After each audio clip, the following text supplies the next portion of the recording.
오늘 우리에게 주시는 하나님의 말씀은 구약성경 시편 81편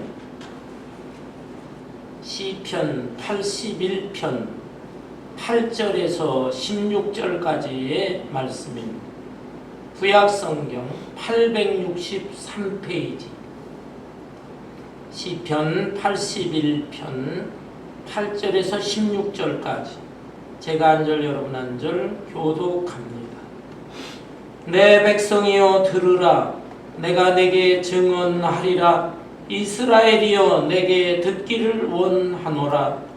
너희 중에 다른 신을 두지 말며 이방 신에게 절하지 말지어다. 나는 너를 애굽 땅에서 인도하여 낸 여호와 내 하나님이니 내 입을 크게 열라. 내가 채우리라 하였으나 내 백성이 내 소리를 듣지 아니하며 이스라엘이 나를 원하지 아니하였다. 그러므로 내가 그의 마음을 완악한 대로 버려두어 그의 임의대로 행하게 하였도다. 내 백성아 내 말을 들으라. 이스라엘아 내 도를 따르라. 그리하면 내가 속히 그들의 원수를 두르고 내 손을 돌려 그들의 대적들을 치리니 여호와를 미워하는 자는 그에게 복종하는 그의 시대는 영원히 계속되리라. 16절 다같이 또 내가 기름진 율을 그들에게 먹이며 반석에서 나오는 꿀로 너를 만족하게 하리라 하셨도다. 아멘. 저는 어린 시절에 시골에서 자라면서 자연을 접하고 비교적 많은 동물들과 식물들을 관찰할 수 있었습니다. 그 중에서 특별히 봄철이 되면은 제비들이 날라와서 저희 집 처마에 둥지를 들고 알도 낳고 새끼를 부화하면서 키우는 모습을 살펴볼 수 있었습니다. 어미제비는 들락날락 하면서 벌레를 물어다가 새끼들을 먹이는데 그때 보면 이 갓 태어난 새끼들은 입을 착착 벌리면서 어미가 먹여주는 벌레 먹이들을 받아 먹는 모습을 볼 수가 있었습니다. 그런데 가만히 살펴보면 그 새끼들 중에도 아주 입을 크게 쫙쫙 벌리는 새끼들이 있어요. 그런 새끼들에게는 이 어미가 물어온 그 벌레를 아주 깊숙이 목구멍 깊숙이 집어넣어주는 것을 볼 수가 있고, 이런 새끼들은 얼마 가지 않아 아주 토실토실하게 잘 자라면서 금방 날갯짓을 하게 되는 모습을 볼 수가 있었습니다. 반면에 어떤 새끼들은 먹기는 먹어도 적극적이지를 않아요. 입을 크게 벌리지를 않아요. 그러면서 마지못해 먹이를 먹다 보니까 아무래도 성장하는 것이 부실해요. 비실비실하고 날갯짓도 늦게 하게 되는 모습을 볼 수가 있었습니다. 여러분, 이러한 모습은 비단 짐승들뿐만이 아닙니다. 우리 사람들에게 있어서도, 사람들의 육신이나 또 영혼에 있어서도 마찬가지 원리라고 생각합니다. 우리의 육신의 성장도 어린아이 때 아이들이 잘 음식을 받아 먹을 때 그때 그 발육 성장이 아주 빨라져요. 잘 자라는 것입니다. 그리고 또 우리의 영혼도 하나님의 말씀을 잘 받아들이면서 그 영양식을 받아 먹을 때 믿음이 크게 자라면서 영적으로도 아름답게 성장하는 모습을 우리는 깨달을 수 있는 것입니다. 오늘의 본문 말씀 시편 81편은 다윗 왕과 솔로몬 왕 시대에 성가대 찬양 감독을 맡았던 아삽이라고 하는 사람이 지은 시입니다. 이 아삽은 이스라엘 백성들에게 교훈을 가르쳐 주기를 원했습니다. 그 이스라엘의 조상들에 대한 얘기를 언급하면서 이 조상들이 하나님의 은혜로 출애굽했을 때에 처음에는 감사했지만은 중간에는 감사를 잃어버리고 하나님의 명령에 불순종하게 되므로 그들이 어떤 징계를 받게 되었나, 그것을 상기시키면서 이스라엘 백성들아, 너희들은 하나님께 찬양하고 감사하라. 그러면서 또 하나님의 말씀에 대해 잘 받아들이고 또 그 말씀에 순종하면서 살아라. 그리하면 하나님께서는 반드시 현실의 어려움과 고난을 다 극복하게 하시고 마침내 예비하신 영적으로 또 육신적인 풍성한 복을 베풀어 주실 것이다. 이런 내용을 담아서 교훈을 주기 위해서 이 시를 짓고 백성들로 하여금 노래를 부르게 한 내용입니다. 특별히 본문 말씀 여기 81편 시편 81편의 10절을 보면 나는 너를 애굽 땅에서 인도하여 낸 여호와 네 하나님이니 내 입을 크게 열라 내가 채우리라 말씀하고 있습니다. 내 입을 크게 열라 Open wide your mouth. 이렇게 하면은 내가 내 입을 채우겠다. I will fill it. 이라고 말씀하고 있습니다. 여러분, 이 말씀의 구체적인 뜻이 무엇일까? 내 입을 크게 열라 내가 채우리라. 구체적인 뜻 세 가지로 살펴볼 수 있습니다. 첫째는 하나님의 은혜를 기억하면서 감사 찬송을 하라라고 하는 뜻입니다.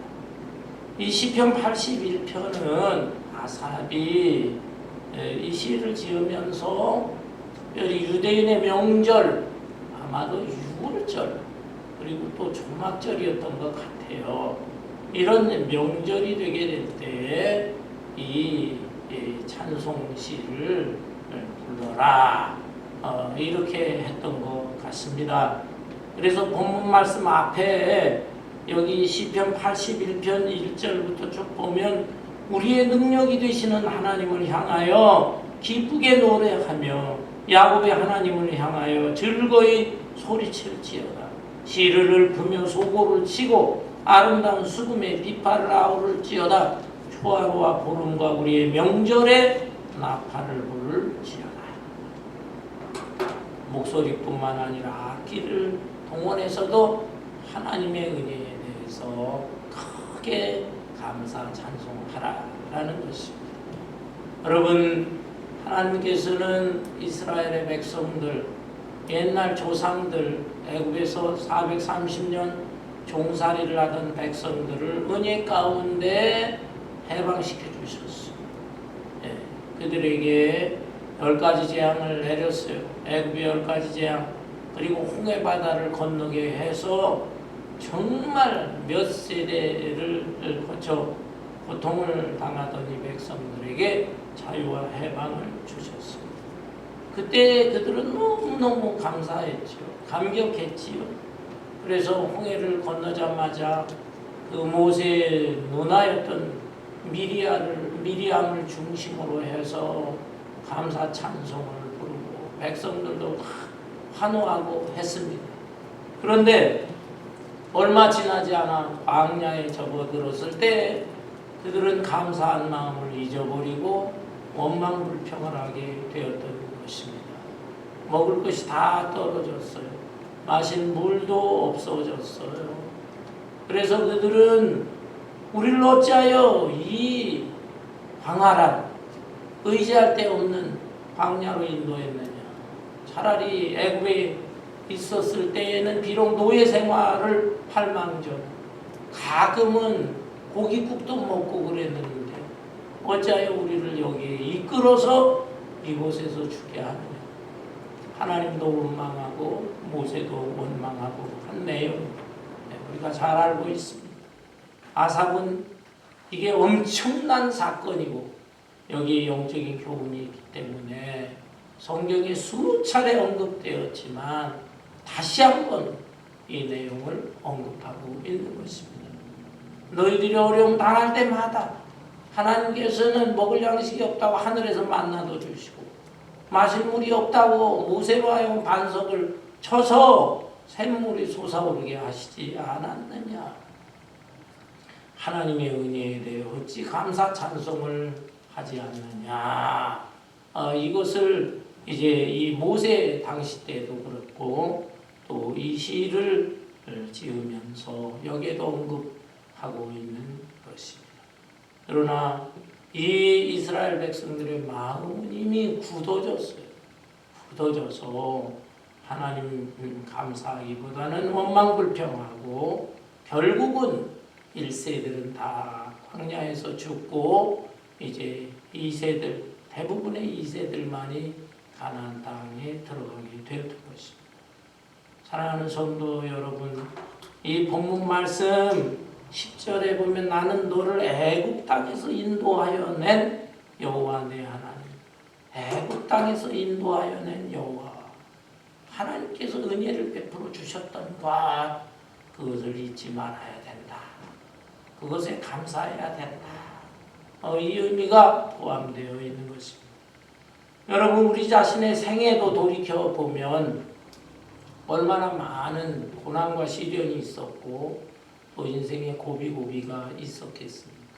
그런데 그때마다 하나님께서 개입하여 주셔서 여기까지 오게 하셨던 것입니다. 그 은혜를 잊어서는 안 되는 것이죠. 그런데 어떤 분들은 내가 지나온 생애를 돌이켜보면 감사한 것보다는 너무 원망스럽다. 다른 사람과 비교해보니까 남들은 평탄하게 살았는데 나는 억울한 일이 많다. 나는 불행한 일을 많이 겪었다. 그리고 현재에도 다른 사람과 비교해 볼 때 내가 복받았다고 할 수가 없는 것이다. 나는 참 불행한 사람이다. 감사한 마음이 없는 그런 사람들이 꽤 많습니다. 교회는 다니지만은 감사한 마음은 별로 없는 것이에요.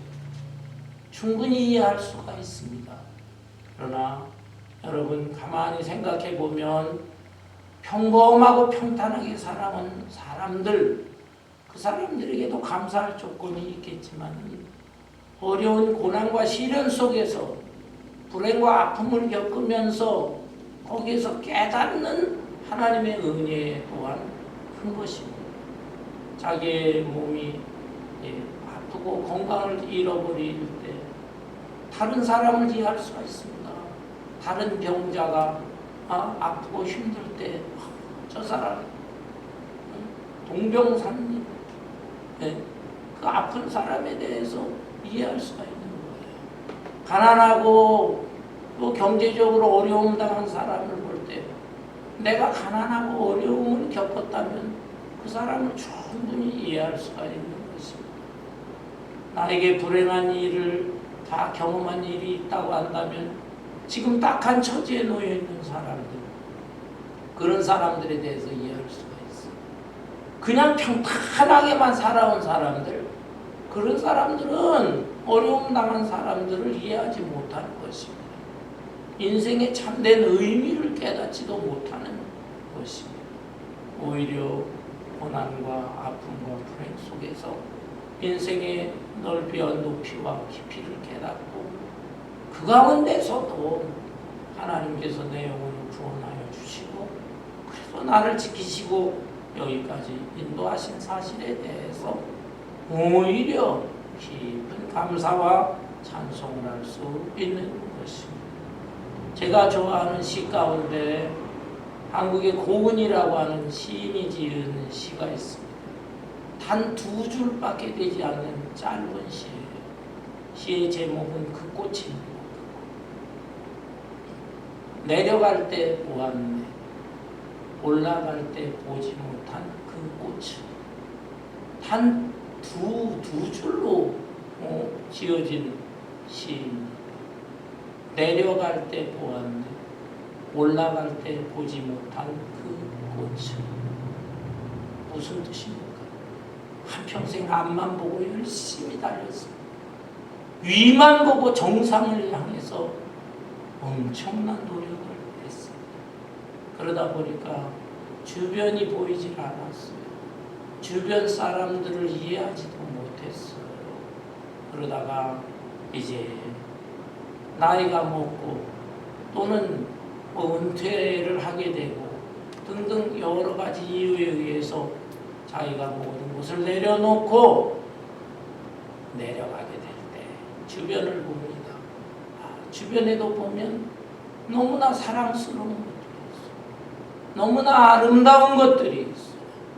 그런 것들을 다 지나쳐 왔는데 이제는 그것이 눈에 보이게 되고 여기에 귀한 인생의 의미가 또 있구나 깨닫게 된다 이 말입니다.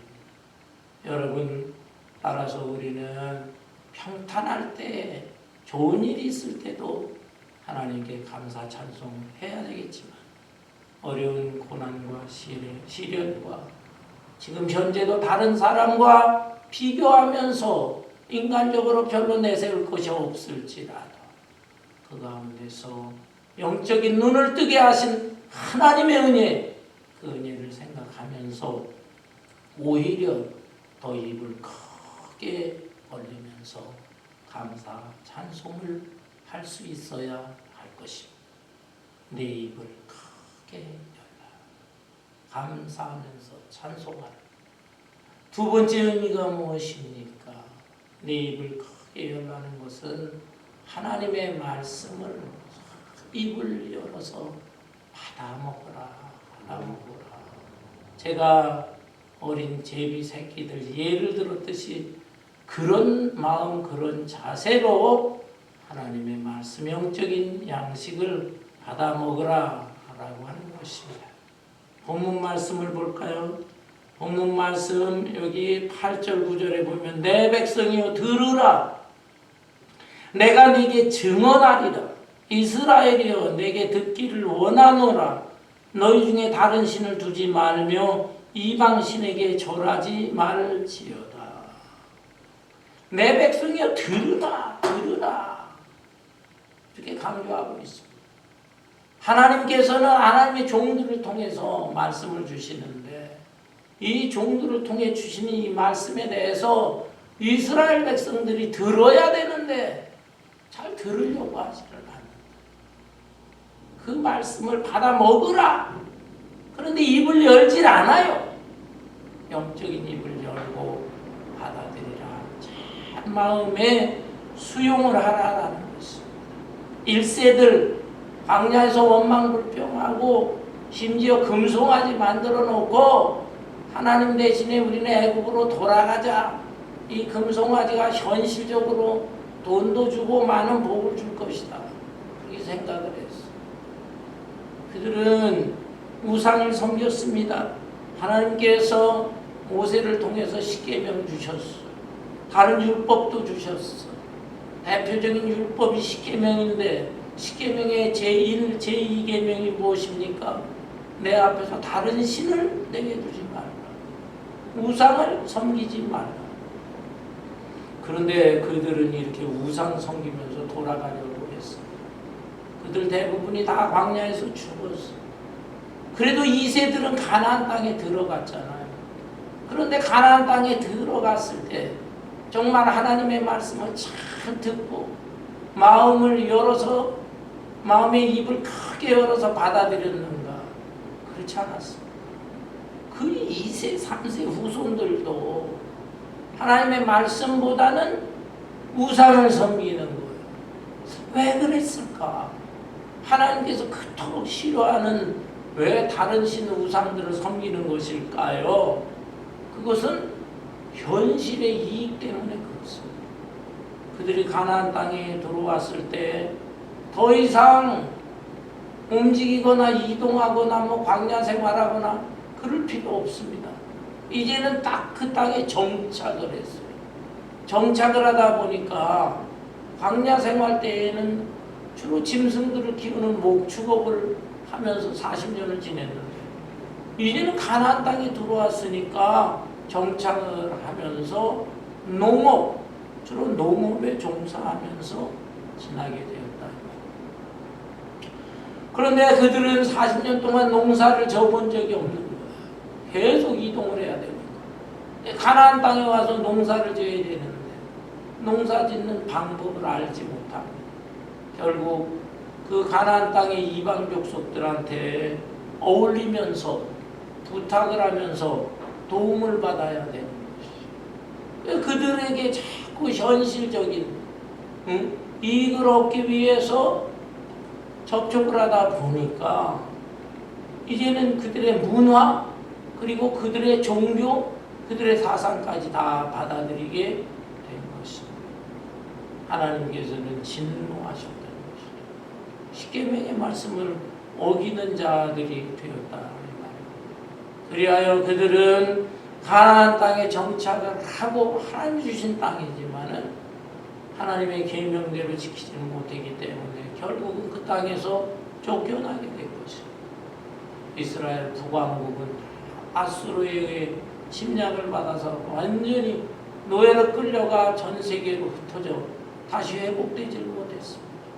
남왕국 유다왕국 그 백성들도 바벨론의 침략을 받았습니다. 그들의 포로로 끌려가게 되고 70년 동안 고통받다가 그래도 하나님께서 그루터기 같은 그 남은 씨를 살리기 위해서 다시 회복시켜 주시기는 했지만 그들은 많은 고난과 고통을 겪어야만 했던 것입니다. 현실에 적응하고 현실의 이익 때문에 그들은 가나안 땅의 신 바알신을 섬기게 되면은 하늘에서 적당히 해도 주고 비도 준다. 농사 잘 되게 한다. 또 아세라 여신, 이 여신을 섬기면 자녀들을 출산을 잘 많이 낳게 해준다.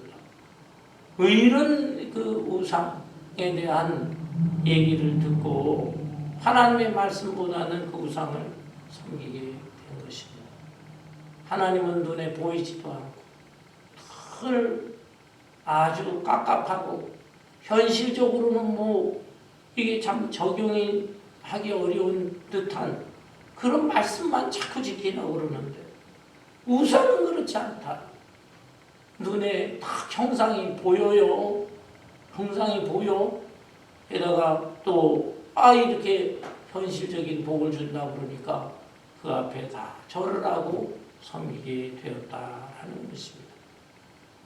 이러한 이스라엘 백성들인데 이러한 백성들에 대해서 마음이 아주 굳어져 있고 강팍해진 이들에게 지금 아삽은 이제 마음의 입을 크게 열어야 돼.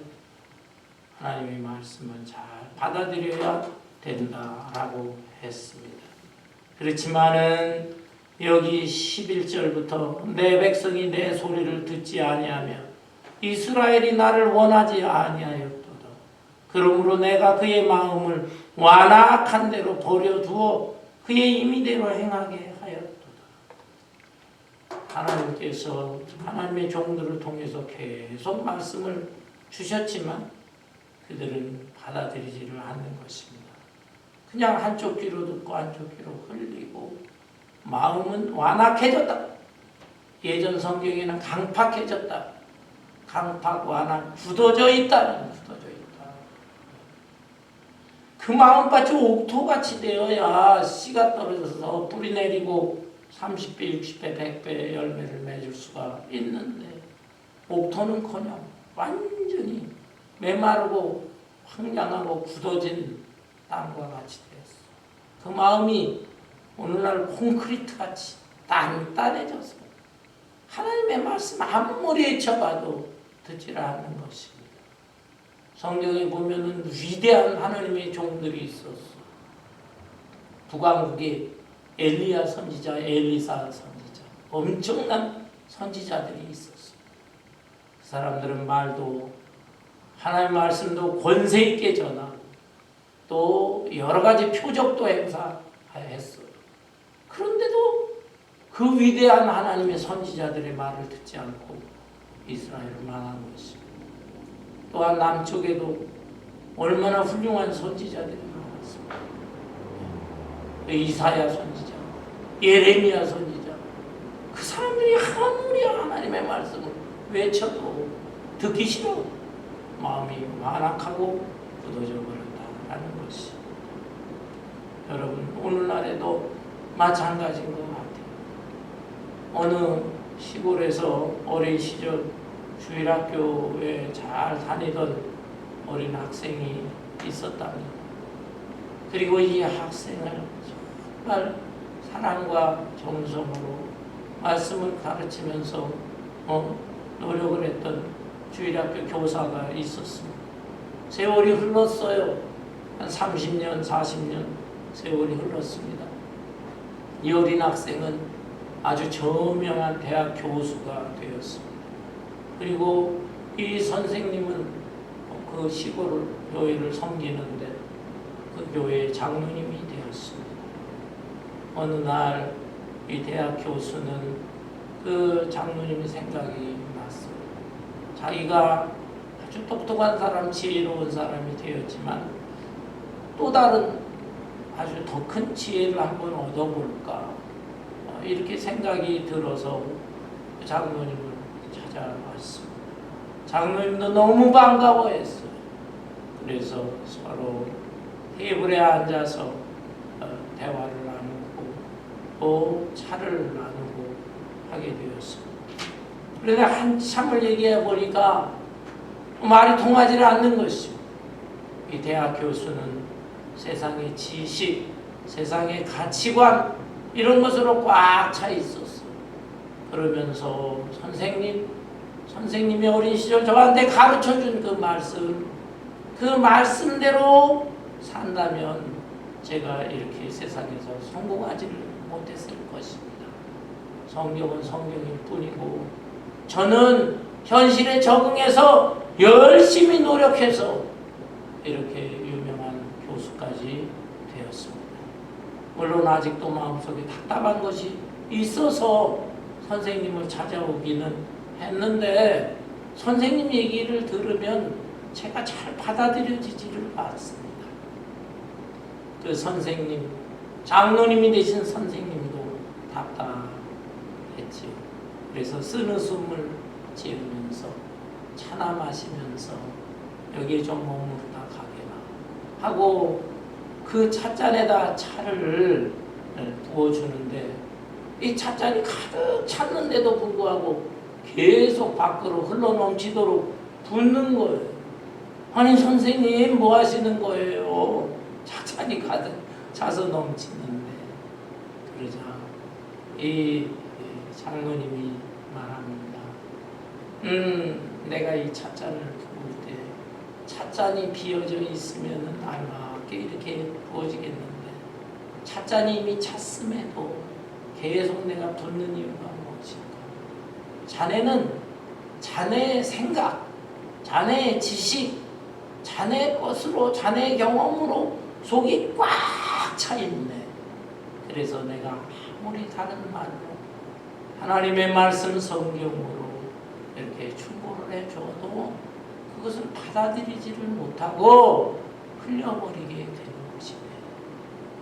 이런 얘기를 했다고 합니다. 여러분 그렇습니다. 오늘날 똑똑한 사람들이 너무 많습니다. 우리의 자녀들, 젊은 세대들도 얼마나 많은 것을 보고 듣고 경험합니까? 단순히 세대 차이만은 아닌 것입니다. 그들은 하나님의 말씀 성경이라는 것이 다 캐캐먹은 것이다. 이 말씀대로 고지식하게 살아봤자 세상에 루저, 실패자가 될 뿐이다. 이런 생각을 하고 있습니다. 그러나 여러분 그렇지 않습니다. 하나님의 말씀은 살아있는 말씀, 진리의 말씀, 생명의 말씀이에요. 오히려 내가 가지고 있는 여러 가지 지식과 생각과 사상과 그것이 굉장한 것 같지만 오히려 그것을 다 비우면서 내가 빈 마음이 되면서 하나님의 말씀을 순수하게 입을 크게 열어서 받아들일 때 하나님께서는 그런 사람을 기억하시고 그런 사람에게 복을 주실 줄로 믿습니다.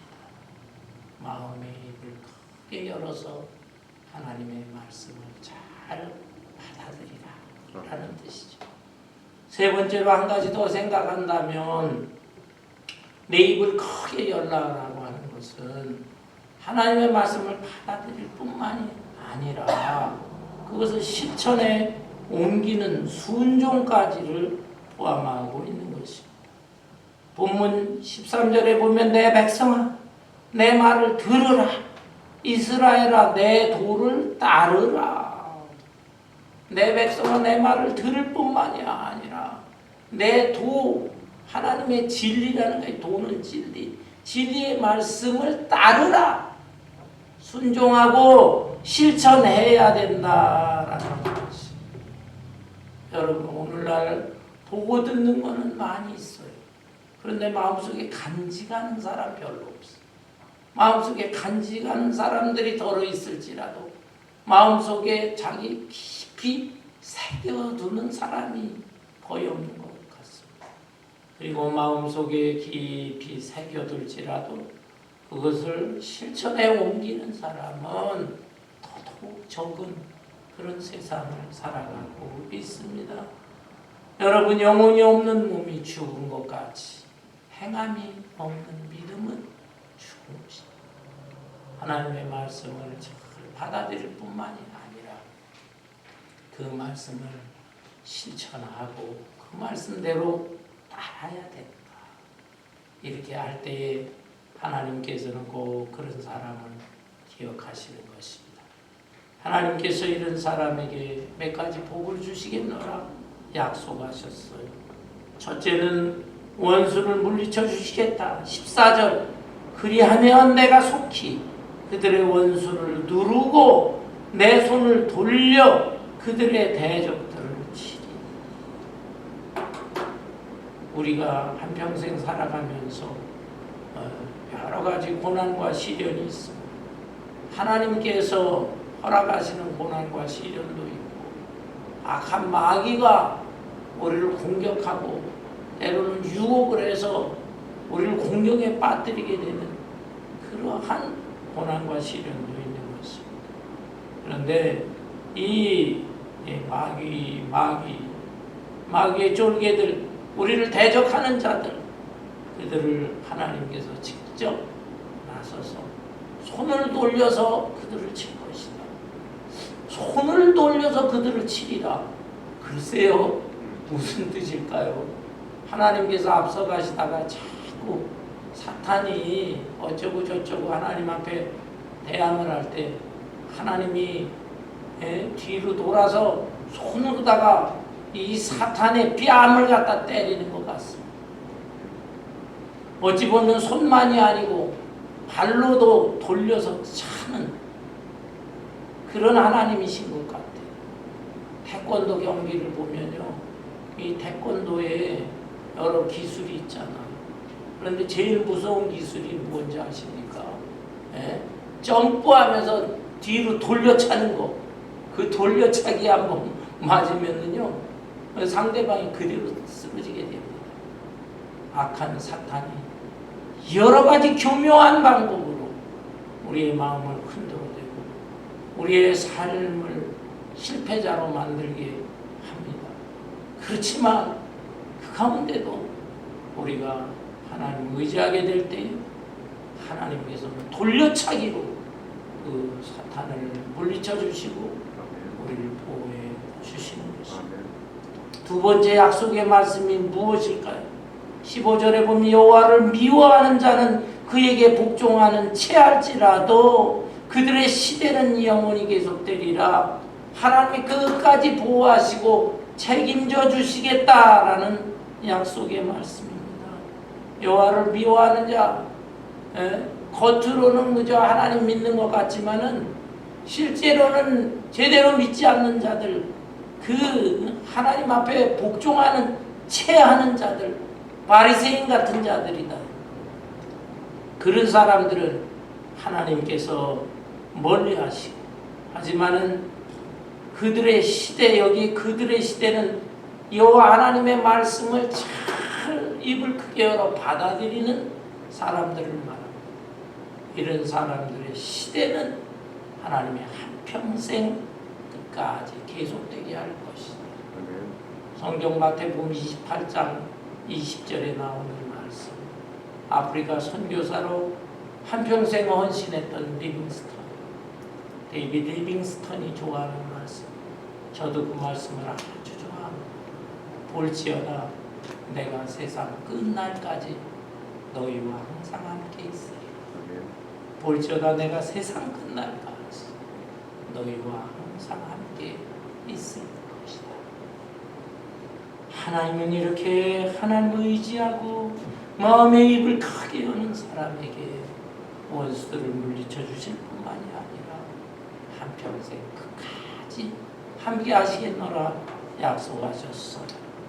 그러면서 세 번째 약속은 16절에 또 내가 기름진 밀을 그들에게 먹이며 반석에서 나오는 꿀로 너를 만족하게 하리라 하셨구나. 하나님께서는 우리에게 풍성한 복을 주시는 분입니다. 여기에 기름진 밀, 구태여 분석을 한다면 육신적인 복이라고 할 수 있겠죠.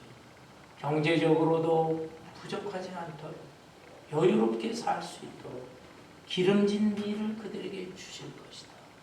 그리고 반석에서 꿀이 나오게 할 것이다. 이것은 육적인 복도 되겠지만 영적인 복, 하나님의 은혜의 꿀, 그것으로 만족하게 할 것이다.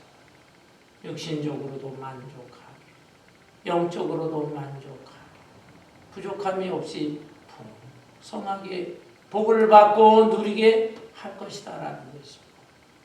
현실적으로 나는 그렇지 않은데요. 내 몸도 지금 몸이 힘들고, 그 다음에 경제적으로도 어렵고, 자식 때문에 걱정도 하고, 신경 쓸 것도 많고, 그러나 그런 가운데서도 하나님과 깊은 교제를 하면서 입을 크게 열고 감사 찬송 부르고 말씀을 받아들이고 한 말씀 두 말씀이라도 실천에 옮기면서 살아가려고 하는 사람, 그런 사람에게는 내가 현실적으로 어려움이 있다 할지라도 때가 되면 해결해 주실 것이고, 때가 되어도 안 되는 것 같다라고 해도 그 마음의 기쁨과 만족이 충분한 것이에요.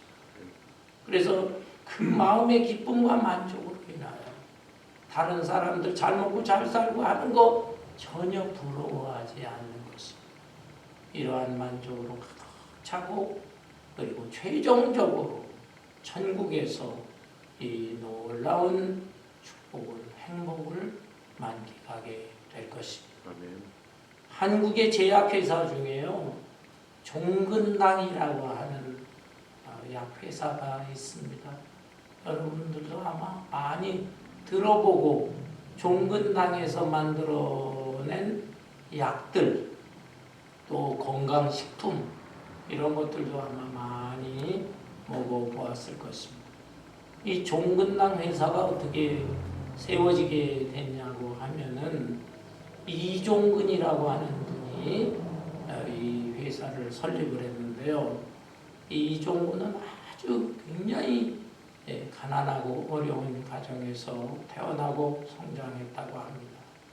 아버지는 일찍 떠나시고 어머니가 키우시는데, 어머니가 서대문에서 콩나물 장사하시는 분이라고 합니다. 매일 새벽에 일어나서 콩나물 시루를 머리에 이고 서대문 시장에 가서 장사를 하게 되는데, 장사하기 전에 꼭 그 근처에 있는 교회에서 새벽 종소리가 들렸다. 종소리, 네. 그래서 그 종소리를 듣고 어머니는 성전에 나가서 늘 새벽 기도를 하고, 그리고 시장에 나가서 콩나물을 팔고 그러면서 아이를 키웠다는 것입니다.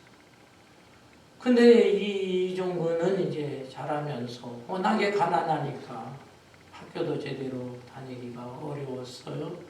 그래서 자기 이종사촌 형이 운영하는 약방에 가서 그 약들을 사람들의 집에다가 주문한 사람들의 집에 배달을 하는 그런 일을 했다고 합니다. 너무 열심히, 너무 성실하게. 그래서 서울 시내는 물론이고 다른 경기도 지방에까지 어떤 데는 며칠씩 걸려서라도 그렇게 자전거를 타고 다니면서 배달을 했다. 그러다가 자기 경험이 쌓여지면서 자기 이름으로 약방도 이제 하나 이렇게 만들게 되었다. 이 약방을 이제 세워 운영을 하게 되는데, 일제 식민지 때인데, 그 8.15 해방은 됐지만 또 얼마 있다 이 6.25 동란이 일어나게 됐어요. 그래 몇 차례 그냥 크게 망해버렸다는 것입니다. 그럼에도 불구하고 계속적으로 인내를 가지고 또 그 다음에 일어나고 해서 드디어 이제 그 약이 엄청나게 팔려가고 제약 회사까지 만들게 되었다는 것이죠. 그런데 그 회사 이름을 왜 종근당이라고 졌는가? 자기 이름이 이종근이니까 종근의 이름을 붙여 종근당이기도 하지만 그 종이 바로 어머니가 매일같이 교회에서 새벽에 그 울리는 종소리, 그 종소리를 연상하면서 이중적인 의미로 종자를 넣어서 종근당이라고 지었고, 그리고 그 회사의 로고가 있어요. 상표 그림이 보면은 이 종 모양을 하고 있습니다. 종 모양. 그 종이 바로 어머니가 종소리를 듣고 기도하셨다. 그 모습을 연상하고 자기도 그 믿음을 계승받았다라고 하는 것입니다. 이분은 돈만 많이 번 사람이 아니죠. 사회를 위해서, 나라를 위해서 사회사업 많이 했고 장학생들도 뭐 수천 명씩 배출을 하고 한 분이에요. 그래서 한국에 돈을 만드는 조폐공사에는 돈뿐만이 아니라 기념 메달도 만들거든요. 그런데 한국을 빛낸 위대한 인물들 100명, 옛날 고구려 시대 광개토대왕부터 시작을 해가지고 그 100명, 그러니까 그 100명 안에 든다는 게 얼마나 어렵겠습니까? 그런데 그 안에 바로 이종근 회장 이 사람의 얼굴이 새겨진 메달이 지금도 기념 메달로 만들어졌다는 것입니다. 그리고 이분이 벌써 오래전에 돌아가셨는데 이분의 큰아들 이장한이라고 하는 회장이 지금 종근당 제약회사를 운영하고 있습니다. 엄청난 회사로 성장을 했고 전 세계에 수출도 하고, 그러니까 한국의 지금 그 매출 3대 제약회사 중에 하나로 성장을 했다고 합니다. 이장한이라고 하는 분, 성결교회 장로님인데 지금도 그 회사가 서울에만 있는 것이 아니에요. 지방 여러 곳에 지역에 있습니다. 그럼에도 불구하고 모든 회사 전 직원 아침에 일을 시작을 할 때 종소리를 듣는다는 것입니다. 종소리, 사내 방송으로 아침이 되게 되면은 땡땡땡 종소리가 울려 퍼집니다. 그 소리를 듣고 전 사원이 일을 시작한다고 하는 것입니다.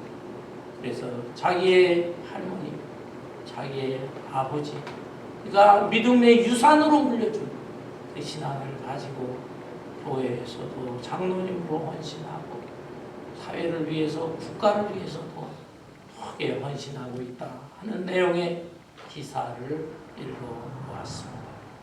여러분, 그렇습니다. 하나님의 이 약속의 말씀을 꼭 붙잡아야 되겠습니다. 아무리 세상이 바뀌고 시대가 바뀌고 뭐 AI가 만들어지고 한다 할지라도 이 하나님의 베풀어 주신 은혜에 대해서 입을 크게 열고 감사한 마음으로 찬양하시고 또 마음의 입을 열어서 하나님의 말씀을 잘 받아들이고 실천해야 되겠습니다. 무조건 입만 열고 아무거나 받아들이라는 뜻은 아닙니다. 왜냐하면 무조건 입 열고 하다가 독약도 마시고 독초도 먹고 할 수가 있어요. 영적으로 잘 분별을 해야 됩니다. 분별. 그래서 이 얘기가 기독교 정신에 맞는 얘기인가 아닌가 그 얘기를 잘 분별해야 돼요. 그리고 하나님의 말씀이라고 이렇게 명목으로 내세우면서 전할지라도 저것이 기독교의 참된 정신인지 아닌지 이단 사상인지 아닌지 분별해야 되는 것입니다. 그리고 심지어 조금 죄송하지만 저 같은 목사가 전할지라도 그 목사의 설교를 들으면서 이 설교의 말씀이 정말 하나님의 참된 말씀인지 아닌지 그것을 여러분 잘 분별하시고 그 말씀이 정말로 하나님의 주시는 올바른 말씀, 참된 말씀이라고 한다면 그 마음에 굳어진 마음들을 깨버리고 삐뚤어지고 왜곡되고 비틀려진 꼬부라진 그 마음을 중심으로 회개하면서 그 말씀을 참 진정으로 받아들이고 그 말씀에 순종해야 될 것입니다. 이런 사람은 하나님은 기억하실 것이고 그 사람을 책임질 것이고 그 사람의 그 앞날을 선한 길로 복된 길로 인도하실 것이고 실제로 육신의 눈으로 보면서 그 사람 무슨 복을 받았느냐 비교하면서 비난할지라도 때가 되게 되면 하나님이 함께 하시고 하나님의 도우심의 손길이 확연히 눈으로 보여지게 나타날 것이고 최종적으로 영원한 천국에 가서 하나님의 약속의 말씀이 온전히 이루어졌구나 라고 하는 것을 체험하게 하실 것입니다. 이 믿음과 이 은혜가 저와 여러분에게 함께 하시기를 주님의 이름으로 축원합니다. 찬송